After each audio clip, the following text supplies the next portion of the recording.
Olá, gente querida do coração verde e amarelo, mais um Jornal Foco do Brasil, edição imperdível de sábado, compromisso com a verdade e as informações do nosso país, do governo federal e do presidente Jair Bolsonaro. Sou Cleiton Basso e mais uma vez quero saber, nos conte de qual lugar abençoado do Brasil ou do mundo você nos assiste. Muito calor aí?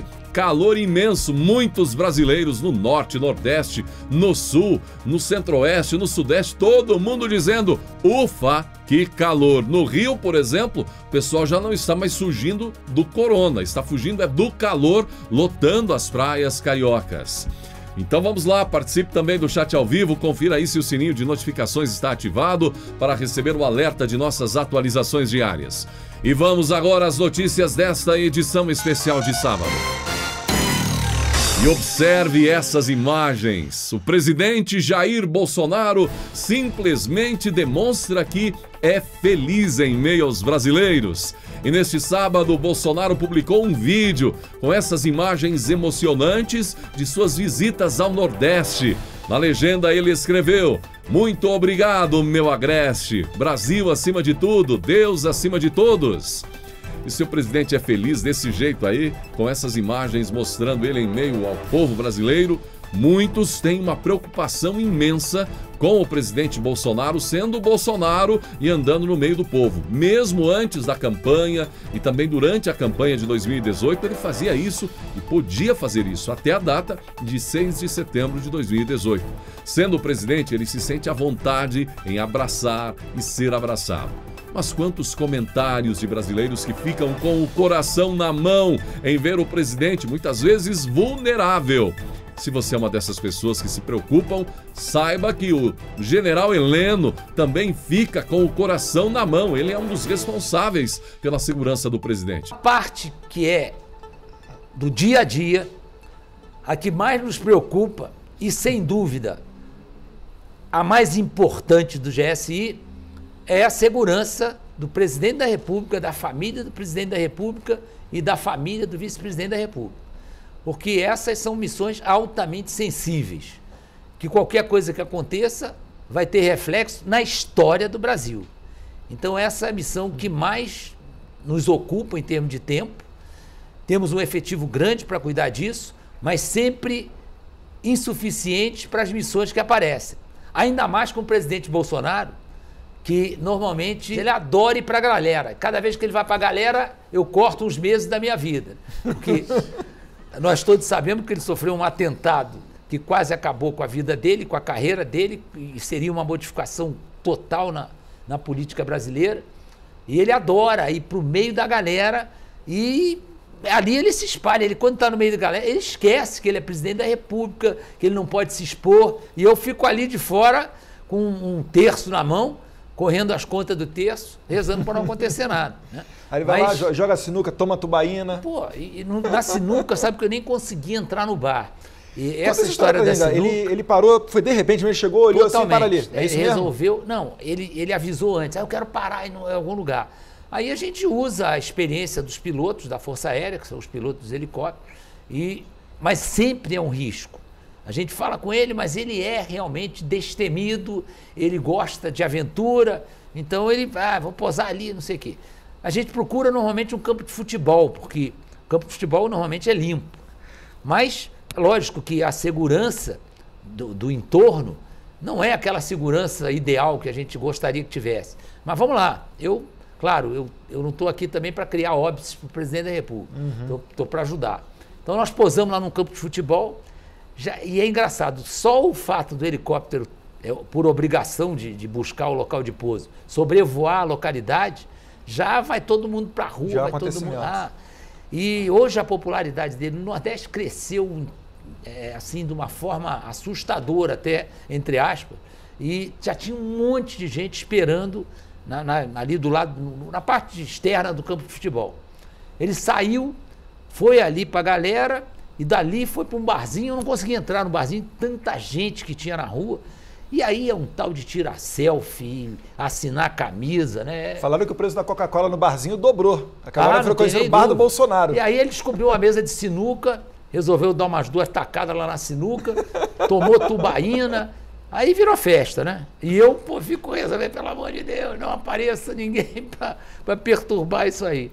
Mas ele é muito autêntico nisso. Isso é uma coisa assim que também é fácil perceber nos vídeos. Ele não faz aquilo para ser um teatro, ele faz aquilo que gosta. Ele se realiza por estar ali no meio da população, independente de classe social. Ali não tem, é todo mundo misturado. E uma coisa que é inédita na história política do país, ninguém que aparece lá é pago. Ninguém está a serviço de sindicato, de associação, de nada. Vai aquele negócio do vou de graça, né? Eu vim de graça. Tem pão com mortadela não, Eu vim de graça. Então, não tem nem pão com mortadela. É uma grande confusão. Criança, aí pega a criança, levanta, dá beijo, bota no chão, aí pega outro. Sobe no cavalo, sobe no jumento. Essa do cavalo, a última que aconteceu no cavalo, eu acho que foi na Rio Grande do Norte. E eu peguei o meu celular, porque eu tenho que estar o tempo todo olhando, né? Aí peguei o celular para olhar o que tinha de novidade. Quando eu levantei a cabeça, ele estava montado num beiçudo lá, que é o nome que a cavalaria dá para o cavalo, né? O nome de intimidade. Ele montado num beiçudo que eu não sei de onde apareceu. E estava lá o beiçudo e ele montado já. Eu olhei o beiçudo e falei, meu Deus, se esse cavalo der uma alteração, mas tinha tanta gente. Não, impossível, o cavalo não tinha como dar alteração, ele estava completamente patrulhado, tinha de gente em volta dele. General, esses vídeos do presidente chegando em localidades pelo Brasil afora, né, principalmente esses mais recentes, o senhor teve a oportunidade de acompanhar boa parte, junto com o presidente, nessas idas a Nordeste, Norte a Sul do Brasil inteiro. O senhor acredita que a cobertura da imprensa, e aí falando da grande imprensa mesmo, né, dos grandes jornais e televisões, é uma cobertura fidedigna? Eles mostram isso para a população? Ou o senhor acredita que existe ali uma estratégia quase que proposital ou proposital para realmente ignorar esses fatos? Olha, eu fui chefe do Centro de Comunicação Social do Exército e na época eu ouvi uma frase que eu nunca mais me esqueci. Notícia boa é propaganda, tem que pagar. Eu acho que esse é um conceito que acaba norteando quase todo o trabalho da imprensa. O que eu tenho percebido hoje com tristeza? Nós temos uma parte, que é uma parte, graças a Deus, ainda pequena, da imprensa brasileira, que hoje não faz cobertura de eventos com o objetivo de informar o que está acontecendo. Vão para o evento com uma pauta pronta para criticar o governo federal. E, independente do que aconteça, vem aquela famosa marreta, que não tem o aspecto... Eu acho que fazer oposição, apoiar o governo, isso depende de cada linha jornalística, de cada editor-chefe, tudo bem. Agora, uma coisa que eu lamento às vezes que a imprensa não tenha o apego a isso. É o apego à verdade. É a honestidade intelectual. É retratar aquilo que ela está vendo. E às vezes a gente vê que as notícias são fabricadas, as notícias boas são afastadas, tudo bem. É um procedimento quase internacional da imprensa. Mas aí fabricam notícias completamente fora do contexto. Essa semana mesmo saiu uma notícia sobre mim, dizendo que eu me reúno com militares e entre doses de uísque baforadas, não fumo e nunca me reúno com militares para tomar uísque. Muito menos hoje que eu não tenho nem tempo para isso. Que eu me reúno para falar sobre a presidência, sobre a família do presidente. Pô, isso é uma calúnia. E como é que eu vou... Eu não tenho nem espaço para contestar isso. Isso vai para uma revista de grande circulação, as pessoas leem, talvez alguns, por um pouco mais de bom senso, cheguem a duvidar, mas é isso aí que eu acho lamentável, que jornalistas de peso, escrevendo em órgãos que têm uma grande circulação, não prezem pela fidelidade aos fatos.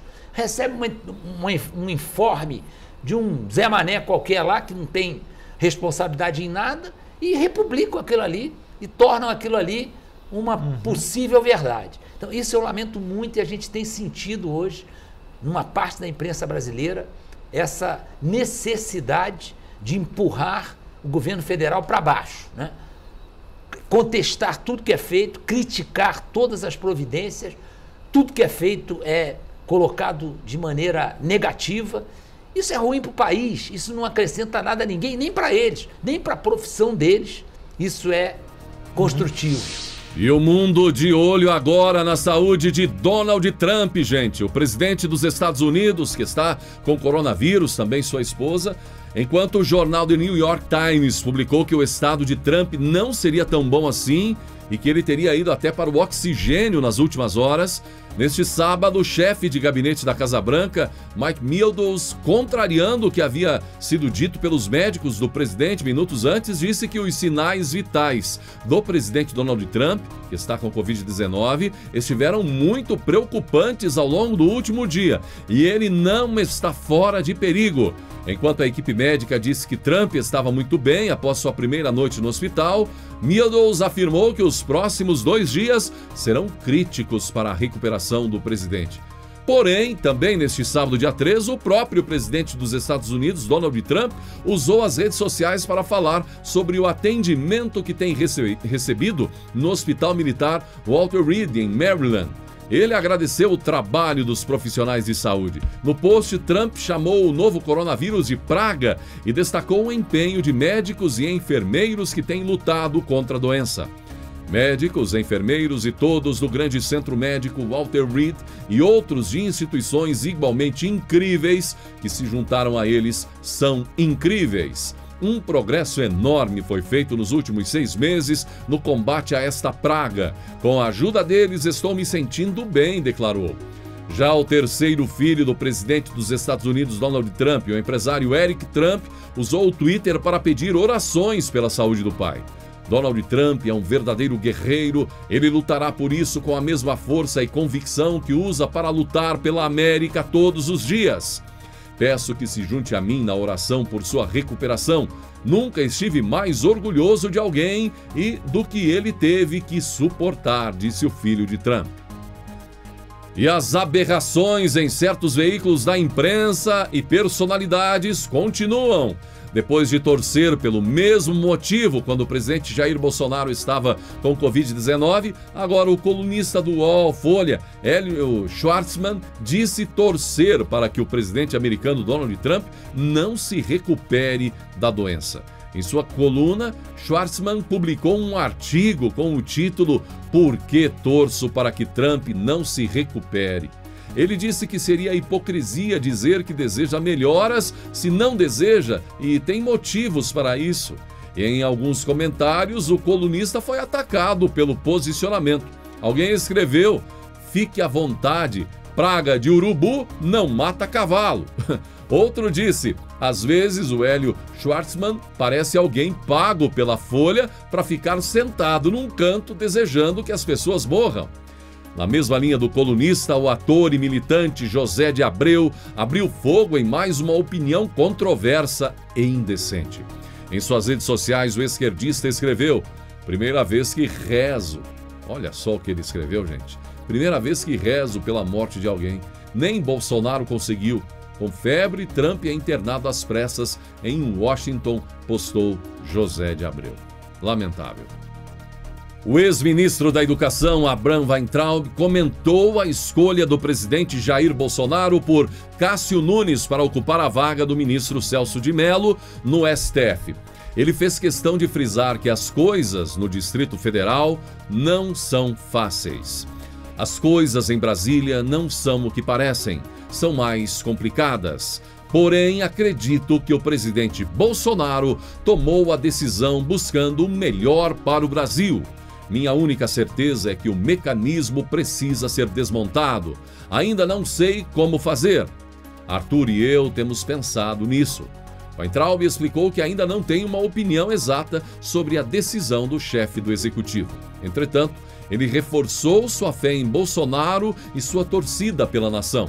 Não acredito em xadrez 4D ou na infalibilidade de seres humanos. Todos nós cometemos erros e acertos. Sempre vi o presidente agir de boa fé. Torço para que tenha acertado.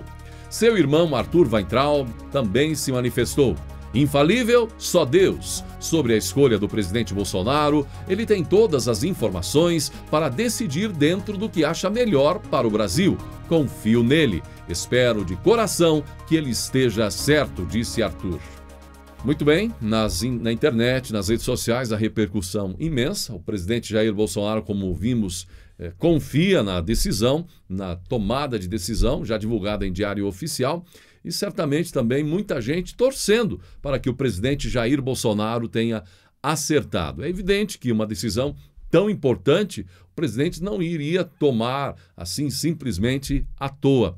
Está pensando no Brasil, pensou no Brasil e esperamos que ele esteja certo nessa indicação e que, acima de tudo, o indicado, se aprovado também pelo Senado, possa fazer um brilhante trabalho, sendo, acima de tudo, justo.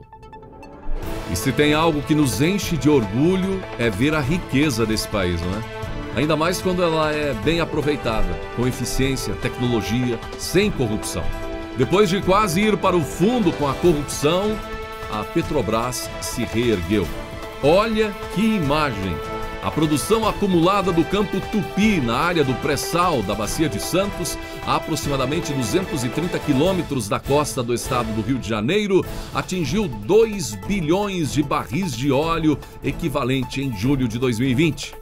A petroleira divulgou o marco e destacou que ele ocorreu no mesmo ano em que a assinatura do contrato de concessão do bloco BM-S11, onde se localiza o campo, completa 20 anos. Conforme a companhia, o campo é o maior produtor em águas profundas do mundo, com produção de cerca de 1 milhão de barris por dia. A produção acumulada foi registrada 14 anos depois da descoberta, em 2006.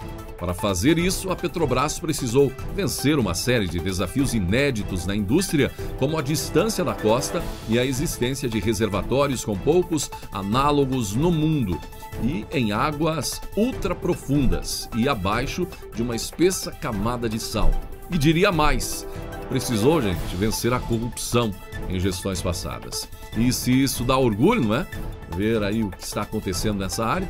Essa outra notícia também deixa a gente com o coração batendo mais forte, o coração mais verde e amarelo. A revista Exame destacou uma imagem belíssima feita por brasileiros. A NASA, Agência Espacial Americana, destacou uma foto feita por astrônomos amadores de Alagoas. A imagem mostra o momento em que a Lua encobria o planeta Marte. A imagem, capturada em 6 de setembro deste ano, a partir dos céus do Brasil, foi destaque no concurso diário Astronomy Picture of the Day, no dia 11 de setembro. Os astrônomos amadores que fizeram o registro são Davi Duarte e Romualdo Caldas.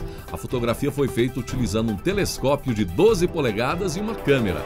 Eles trabalham no Centro de Estudos Astronômicos de Alagoas, da Universidade Federal de Alagoas. A imagem mostra esse fenômeno conhecido como ocultação astronômica.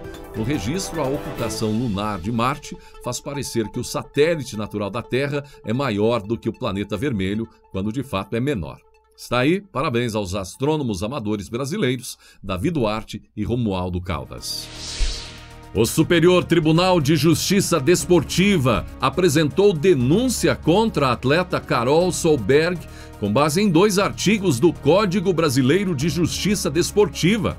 Solberg foi denunciada no artigo 191, deixar de cumprir regulamento da competição, e o artigo 258, assumir qualquer conduta contrária à disciplina ou à ética esportiva não tipificada pelas demais regras do Código.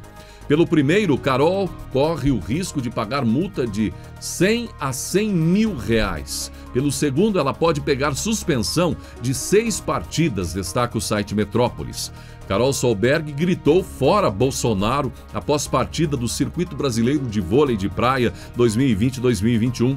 De acordo com o regulamento da competição, os atletas se comprometem a não divulgar, através dos meios de comunicações, sua opinião pessoal ou informação que reflita críticas ou possa direta ou indiretamente prejudicar ou denegrir a imagem da CBV ou os patrocinadores e parceiros comerciais das competições. Pelo descumprimento da regra, o atleta pode ter sua participação vetada pela CBV na próxima etapa do circuito. É claro, E a torcida do contra, esquerdistas, militantes, criticaram isso e chamaram isso de censura. Agora, certamente não é censura não, é preciso ter um mínimo de bom senso, fazer posicionamento político de militante em um jogo onde há uma nação inteira prestigiando, onde há brasileiros de todos os lados, não está certo não. Então, a decisão é correta e todos os atletas precisam saber disso.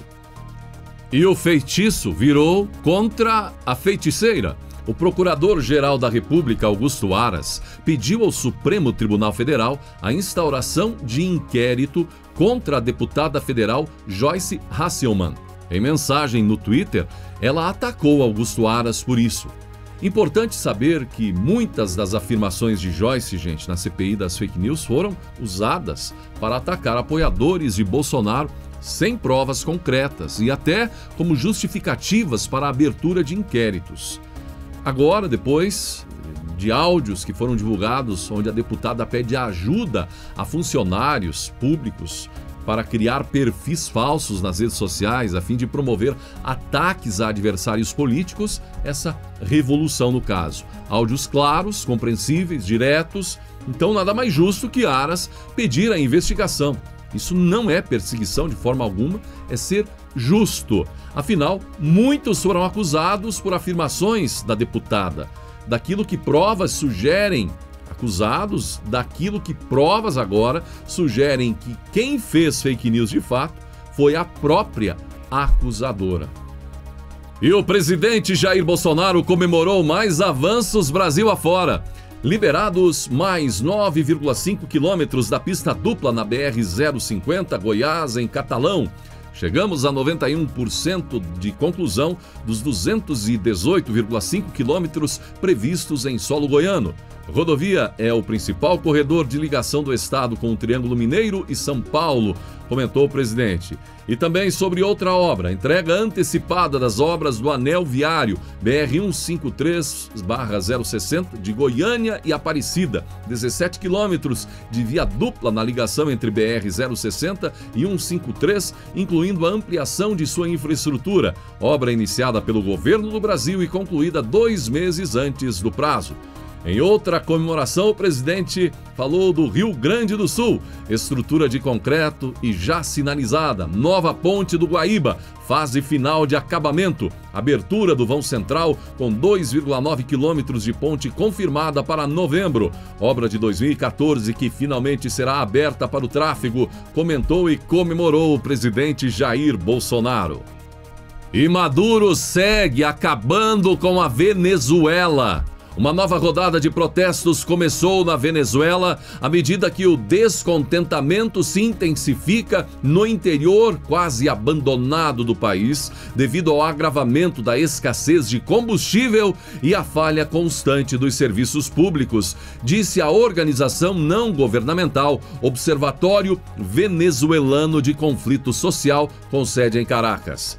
De acordo com a ONG, mais de 100 protestos ocorreram nos últimos dias em mais de 20 dos 23 estados, ou pelo menos 19 dos 23 estados venezuelanos, para exigir que as autoridades forneçam água, energia e combustível. A indústria petrolífera, em colapso no país da OPEP, não é mais capaz de fornecer combustível para os próprios venezuelanos e anos de má gestão e corrupção deixaram em ruínas grande parte da infraestrutura que transporta energia e água. Um isolamento rigoroso imposto pelo presidente Nicolás Maduro desde março por causa da Covid-19 limitou ainda mais o movimento e as fontes de renda dos venezuelanos. No passado, Caracas foi o centro dos movimentos de protesto da Venezuela, mas o governo priorizou as entregas de combustível nos postos de gasolina da capital, mantendo as ruas calmas. No restante do país, os pobres venezuelanos passam dias em filas em busca de gasolina que muitas vezes nunca chega. Estamos diante de uma nova onda de protestos com a particularidade de que desta vez os protagonistas são os que vivem em vilas e cidades do interior da Venezuela, disse Marco Ponce, diretor do observatório, em entrevista coletiva. O governo de Maduro enviou forças de segurança para reprimir as manifestações, levando a pelo menos 50 prisões, afirmou Ponce. Gente, veja aí o que fizeram com esse país. A Venezuela já foi o quarto maior PIB per capita do planeta. Quer dizer, a população venezuelana já foi a quarta mais rica do planeta nos anos 50. Toda essa riqueza seguiu forte até os anos 80. Nos anos 70, os venezuelanos tinham o maior poder de compra entre os países da América Latina, quase 3 vezes maior que o poder de compra dos brasileiros à época. No auge da riqueza da Venezuela, os venezuelanos consumiam uísque como água, tornando o país o maior consumidor do planeta, superando até a Escócia. E no fim do século XX e durante essas 2 décadas do século XXI, o chavismo acabou com tudo. Estavam no topo, mas no topo mesmo, e nunca se preocuparam que um dia tudo poderia mudar. Preço do petróleo, crises, má administração, enfim, economizar. Tanto quanto o país economizar, como a própria população, o venezuelano, que nada. Reservas de segurança? Que nada. Imaginar que além dessas variáveis, um dia o país teria um Chávez ou um Maduro no poder? Nunca. E o país se foi. A pobreza na Venezuela atinge hoje mais de 85% da população.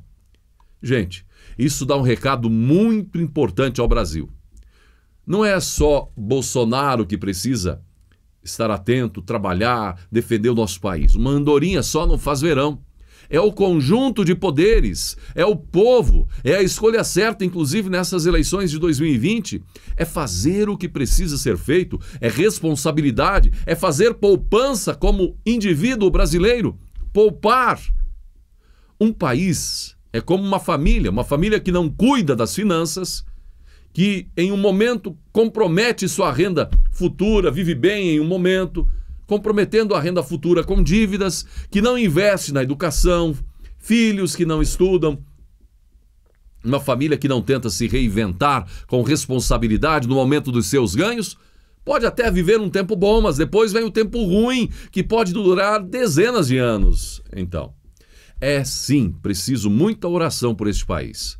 Como o presidente Jair Bolsonaro falou agora há pouco, o Brasil que vai sair dessa crise com força.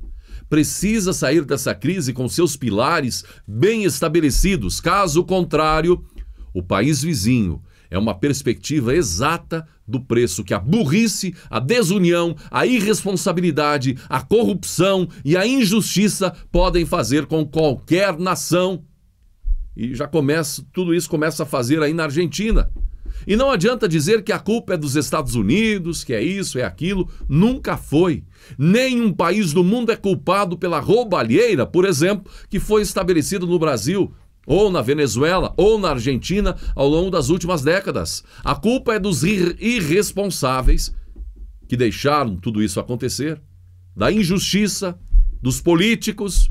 E sim, a culpa é nossa, que demoramos demais para acordar e cobrar dos nossos gestores responsabilidade e honestidade com cada real que esse país produz. E se é triste saber que a Venezuela já teve a população com a 4ª maior renda per capita do mundo e hoje mais de 85% de sua população vivendo na pobreza, a Argentina parece seguir para o mesmo caminho. Escolhas, gente, escolhas erradas. A taxa de pobreza na Argentina subiu para 40,9% da população no primeiro semestre de 2020, com 10,5% de indigência. Esse é um dos piores registros da história do país, de acordo com informações do Instituto de Estatística, o INDEC.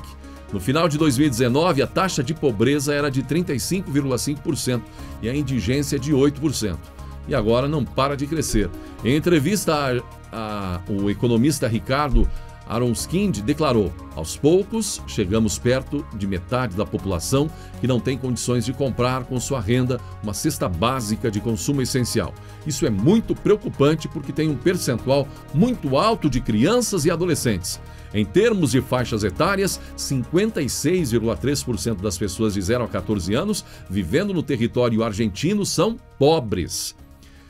E saber, gente, que no início do século XX, Buenos Aires, ainda aí em 1913, inaugurou o primeiro metrô da América Latina. Isso 55 anos antes de São Paulo. E a Argentina era a 8ª nação mais rica do planeta.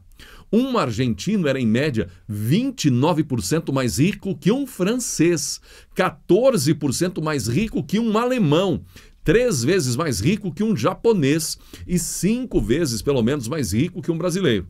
Estudiosos já disseram que, pouco tempo antes, a Argentina tinha o maior PIB per capita do planeta. Bom, enquanto a pobreza aumenta, decisões polêmicas do governo argentino continuando e piorando ainda mais a situação. A Coca-Cola vai transferir o escritório administrativo regional da América Latina de Buenos Aires para o Rio de Janeiro. Pior para a Argentina, bom para o Brasil. A gigante dos Estados Unidos anunciou que está passando por uma reorganização de sua estrutura para acelerar a sua estratégia de crescimento. Em comunicado publicado no Twitter, a Coca-Cola declarou: na América Latina, a reorganização implica a criação de 3 novas zonas que substituirão a estrutura atual, que opera em Buenos Aires, e funcionarão com as equipes globais. A Argentina está integrada na nova estrutura do sul da região, que inclui Brasil, Paraguai, Uruguai, Chile e Bolívia. A empresa afirmou, no entanto, que não está abandonando a Argentina, enfatizando que não vai haver mudança na produção, na embalagem, na distribuição nacional. Ainda no comunicado, a Coca-Cola explicou: a Coca-Cola tem um relacionamento próximo com a Argentina, com compras anuais de 500 milhões de dólares em produtos de economias regionais. A presidente da Comissão de Constituição e Justiça do Senado, Simone Tebet, avisou que o colegiado só vai realizar a sabatina do indicado ao STF após o dia 13 de outubro, quando o ministro Celso de Mello se aposenta. O presidente Jair Bolsonaro indicou o desembargador Cássio Nunes Marques para a vaga do decano no Supremo. O escolhido, porém, precisa ser sabatinado na CCJ da Casa e ser aprovado pelos senadores em uma votação secreta e presencial na comissão e depois no plenário. Em respeito ao senhor ministro Celso de Mello, não realizaremos a referida sabatina antes do dia 13.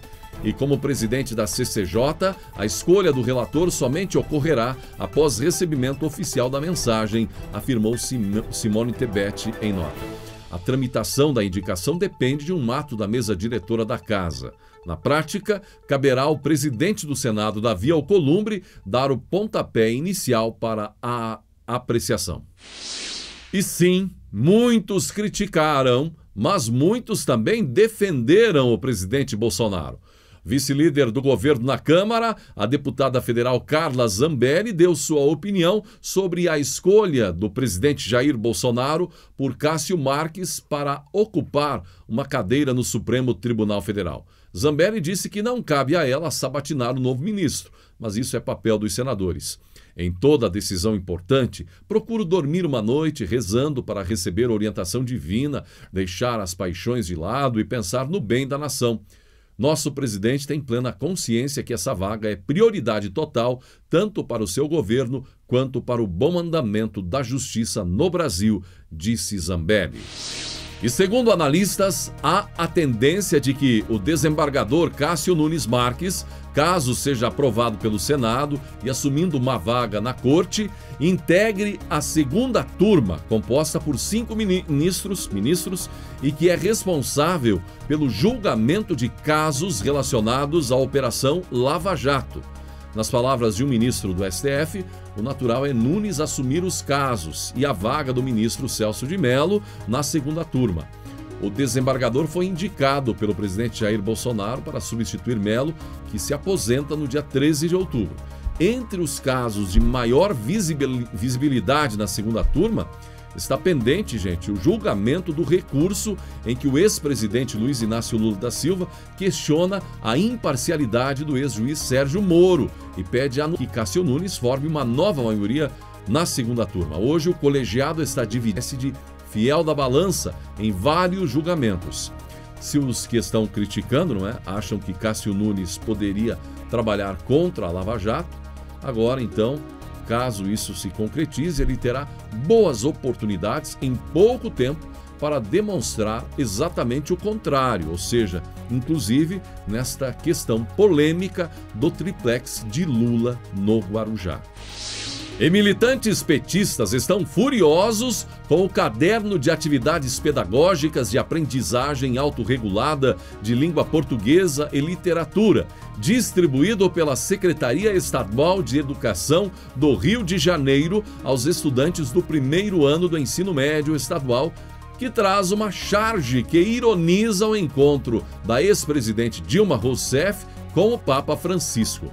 Na imagem, o Bolsa Família aparece sendo escondido do Papa.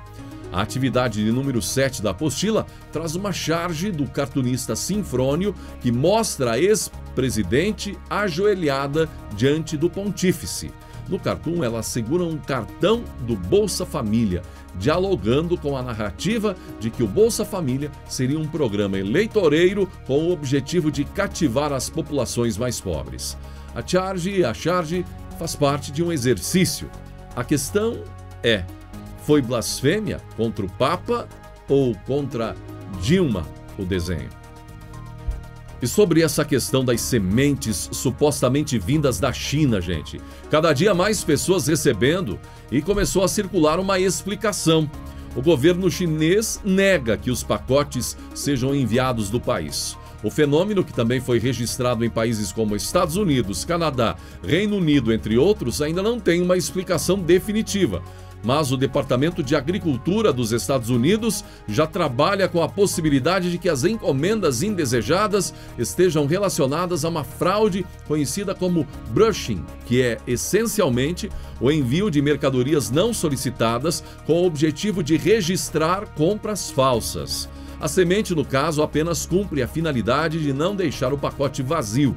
Isso explicaria por que as autoridades até agora não encontraram sinais de tentativas de bioterrorismo ou contaminação. A prática ocorre principalmente em sites que operam no modelo de marketplace, em que um único site de compras oferece produtos de muitas lojas diferentes. Os golpistas fazem cadastros e compram em lojas online como se fossem clientes, usando endereços reais de vários países que são roubados de bancos de dados. Com a conta falsa, eles ficam sabendo quando a encomenda foi entregue e então podem fazer uma avaliação, uma autoavaliação positiva para a própria loja. Então, a reputação de cada vendedor desses sites ajuda a aumentar as vendas, tendo impacto na posição dos produtos, nos resultados de busca e na confiança do cliente. Na hora que vamos comprar nesses sites internacionais, somos iludidos com a excelente avaliação feita por essa técnica aí. Como muitos sites de comércio eletrônico do tipo Marketplace obrigam os vendedores a registrar um código de rastreamento em cada pedido, os golpistas se veem obrigados a enviar algum produto. Para que a fraude tenha sucesso, também é preciso usar uma variedade de endereços válidos. Do contrário, os pacotes poderiam ser recusados e retornados. Além disso, os sistemas das lojas poderiam levantar suspeitas se os mesmos endereços fossem usados para muitas compras. Os endereços usados no brushing são normalmente oriundos de dados vazados de lojas ou de outros pedidos realizados. Tá, então, é uma das prováveis explicações. 27 de setembro foi o Dia Mundial do Turismo e um novo acordo de cooperação técnica foi firmado entre o Ministério da Agricultura, Pecuária e Abastecimento e o Ministério do Turismo, com um objetivo muito bacana de promover o fortalecimento da agricultura familiar no turismo rural. Como a primeira ação dessa parceria, os órgãos federais apoiaram a participação de empreendimentos da agricultura familiar como a exposição dos seus produtos na Bavicolab, uma das maiores feiras internacionais de negócios de turismo no Brasil, organizada pela Associação Brasileira de Agências de Viagens. 9 empreendimentos formados por produtores familiares foram selecionados pela Secretaria de Agricultura Familiar e Cooperativismo do Ministério da Agricultura e participaram da feira que terminou nesta sexta, dia 2. A iniciativa com a parceria visa promover o fortalecimento da agricultura familiar no turismo rural por meio do incentivo da comercialização e da promoção de produtos e também serviços da agricultura familiar no turismo. Outra proposta da parceria é a execução do programa Experiências do Brasil Rural, com foco na promoção dos produtos associados ao turismo que se encontrem dentro das rotas turísticas já estabelecidas. Dentre os resultados esperados com a parceria estão a ampliação tanto da oferta de serviços do turismo rural quanto de mercado para os agricultores familiares e suas organizações representativas, além da promoção do turismo rural, com foco na produção associada, a valorização da produção familiar e, consequentemente, geração de renda por meio do acesso ao mercado do turismo. A ministra da Agricultura, Tereza Cristina, falou a respeito. Muita satisfação que vejo a parceria firmada entre o Ministério do Turismo e o Ministério da Agricultura, Pecuária e Abastecimento, através da Secretaria de Agricultura Familiar, esse convênio para promover o turismo rural. Isso é uma parceria muito interessante, é um nicho de mercado que sempre sonhamos em ter, para que as pessoas da cidade conheçam o homem do campo, a sua maneira de viver, como é que ele produz, a gastronomia que você tem na área rural. Isso vai promover, além desse intercâmbio entre o homem da cidade e o homem do campo, também trazendo renda para o pequeno agricultor da agricultura familiar. Então, aqui só parabenizar, desejar sucesso para essa iniciativa e que cada vez possamos fazer mais e mais por esse setor. Gente, o turismo rural é algo muito apreciado por famílias brasileiras e ainda pouco difundido pelo nosso país. Há regiões do país onde a agricultura familiar já descobriu há muito tempo que o turismo rural é rentável. Veja o caso da Serra Gaúcha, por exemplo, que tem uma junção turística das maravilhas de Gramado e Canela com as propriedades rurais da região, da Serra, Caxias do Sul, enfim, vinícolas, produtos coloniais, o queijo, enfim. Os hotéis fazenda também, Brasil afora, como são chamadas as propriedades que têm condições de hospedagem. Quando pode ser movimentado, esse setor deve ser movimentado. As belezas do nosso país. O governo precisa, sim, apoiar cada dia mais e incentivar a transformação das propriedades da agricultura familiar em caminhos do turismo deste lindo país. E como estamos em época de eleição, gente, é preciso no Brasil de gestores que passem a odiar as terríveis estradas do interior da maioria dos nossos países, pedregulho, estradas de cascalho, ou até de barro, que servem às propriedades rurais. Isso não tem nada de bonito. É preciso urgente o governo adotar um programa de pavimentação asfáltica. Não só o governo federal, mas o governo estadual e os governos municipais. Pavimentação asfáltica nas estradas do interior dos nossos municípios. Chega de atraso. E os novos prefeitos devem passar a admirar e perseguir não a tal da estrada readequada, cascalho, pedregulho, pedra, enfim, mas o sonho de asfaltar o interior de seus municípios. É uma vergonha estarmos na dianteira da produção agrícola do mundo e o retorno em infraestrutura de qualidade de vida para nossos produtores rurais ainda ser da metade do século XX. Um verdadeiro atraso. E a campanha de Donald Trump, a reeleição dos Estados Unidos, que anunciou que todos os eventos que contariam com a presença do presidente dos Estados Unidos foram adiados ou serão realizados apenas de maneira virtual. A medida era prevista desde que Trump e sua mulher Melania anunciaram estar com Covid-19 e terem iniciado um período de quarentena. A direção da campanha de Trump afirmou ainda que não há previsão de quando os eventos presenciais com o presidente ou seus familiares poderão ser retomados. Há também dúvidas quanto à realização de novos debates previstos entre Trump e Joe Biden. Resta saber, gente, se a paralisação das atividades de Trump nesta altura do campeonato pode ser uma ideia boa ou pode ser ruim para Trump. Nas eleições de 2018, praticamente na mesma altura das eleições aqui no Brasil, o presidente Bolsonaro sofreu atentado e também teve que ficar paralisado praticamente todo o tempo restante das eleições.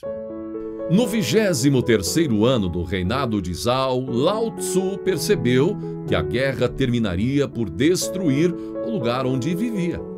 Como havia passado anos meditando sobre a essência da vida, sabia que em certos momentos é preciso ser prático. Resolveu, pois, tomar a decisão mais simples: mudar-se. Pegou seus poucos pertences e seguiu em direção a outro local. Na porta de saída da cidade encontrou um guarda. "Onde está indo, tão importante sábio?" perguntou o guarda. "Para longe da guerra. Não pode partir assim. Eu gostaria muito de saber o que foi que aprendeu em tantos anos de meditação. Só o deixarei partir se dividir comigo o que sabe." Apenas para se livrar do guarda, Lao Tzu escreveu. Ali mesmo, ele escreveu um pequeno livrinho, cuja única cópia lhe entregou. Depois continuou sua viagem e nunca mais se ouviu falar dele. O texto de Lao Tzu foi copiado e recopiado. Atravessou séculos, atravessou milênios e chegou até o nosso tempo. Chama-se Tao Te Ching. Tao Te Ching está publicado em português por várias editoras e é uma leitura imperdível. E aqui vai uma de suas páginas. Aquele que conhece os outros é sábio. Aquele que conhece a si mesmo é iluminado. Aquele que vence os outros é forte. Aquele que vence a si mesmo é poderoso. Aquele que conhece a alegria é rico. Aquele que conserva seu caminho tem vontade. Seja humilde e permanecerás íntegro. Curva-te e permanecerás ereto. Esvazia-te e permanecerás repleto. Gasta-te e permanecerás novo. O sábio não se exibe e por isso brilha. Ele não se faz notar e por isso é notado. Ele não se elogia e por isso tem mérito. E porque não está competindo, ninguém no mundo pode competir com ele. Pense nisso. E não esqueça, você confere mais reflexões no canal Reflexões. Obrigado pela sua atenção e até nossa próxima edição na segunda-feira. Um ótimo domingo e que Deus abençoe a você e a sua família.